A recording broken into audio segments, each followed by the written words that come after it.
Hello guys, kamusta? Bale sa bidyong ito, gumawa na naman ako ng bagong video tungkol sa kung paano mag-recharge ng diamond sa ating Mobile Legends account gamit ang regular load, kasi marami na ang nagbago sa proseso ng pag-recharge. At need talaga nating mag-recharge ng diamonds para sa promo diamonds ni Monton.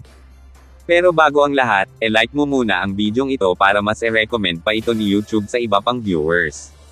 Bale ito pala ang aking Mobile Legends account, at mayroon lamang akong 1 diamond.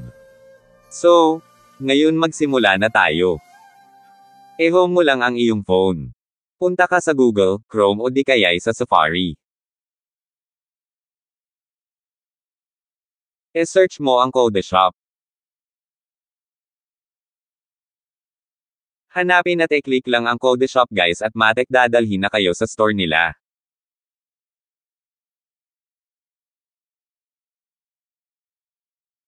Ngayon nandito na tayo sa store ng Codeshop. Scroll up at hanapin lang ang Mobile Legends, tapos i-click lang ito. Dito sa number 1, ilagay lang ang iyong ML ID at server.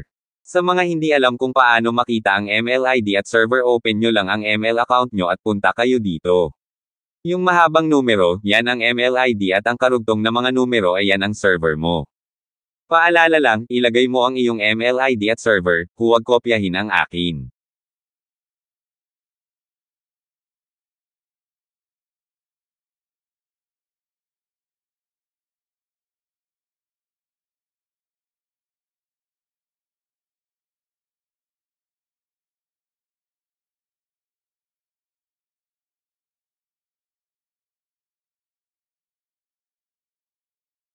Pero bago ang lahat, siguraduhin mo muna na mayroong load or regular load balance ang iyong SIM card na Smart Talk and Text, Sun or Dito SIM card. Kasi ang regular load sa SIM card mo ang gagamiting pambayad sa diamonds na bibilhin mo. Ang sa number 2 naman ay, pumili ka ng halaga ng diamonds na bibilhin mo. Bale dito, ang 5 diamonds ay nagkakahalaga ng 6 pesos na regular load sa ating SIM card.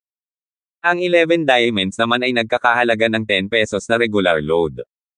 Ang 22 diamonds naman ay nagkakahalaga ng 19 pesos na regular load at marami pang pagpipilian na malalaking halaga ng diamonds na pwede mong mabili basta kaya mo lang bayaran gamit ang regular load sa iyong SIM card. Kapag nakapili ka na ng halaga ng diamonds na bibilhin mo, scroll up mo lang at pagdating dito sa number 3, ano ang gagamitin mong pambayad. Dito may pagpipilian ka, tulad ng SIM card na dito, Talk and Text, Smart Sun. At pwede ka rin magbayad gamit ang mga e-money wallet tulad ng GCash at Maya. Pero dito ang pipiliin ko ay dito SIM card. Sa mga nagtatanong kung bakit wala na ang TM at Globe sa Codeshop, kasi temporarily sinuspending ng Globe ang SIM card na TM at Globe sa lahat ng stores. Di ko lang alam kung kailan babalik or hindi na. Tapos kapag nakapili ka na ng payment method mo ay i-click lang ang Buy Now. Dito i-review mo kung tama ba ang mga detalye, at kung tama naman ay i-click lang ang Confirm and Go to Payment. Dito ilagay mo ang iyong SIM card number para makapagbayad mamaya. Tapos i-click lang ang Continue.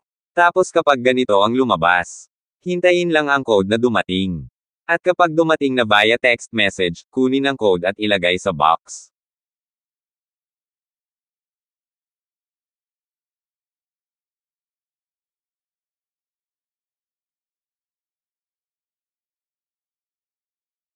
After mailagay sa box, automatic na yan nababawas ang bayad sa iyong SIM card at ayan successful na ang pagbili mo ng diamond sa Codeshop gamit ang regular load sa iyong dito SIM card. Tapos ang next na gagawin ay, i-close mo lahat ng apps. At i-restart mo ang iyong ML account para masigurado na pumasok na ang diamonds na binili mo.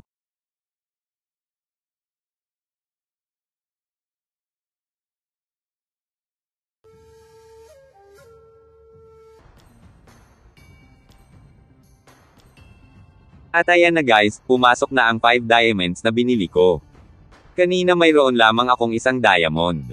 Ngayon 6 diamonds na. So yan lang sa bidyong ito, palike naman ako para mas i-recommend pa ito ni YouTube sa iba pang viewers.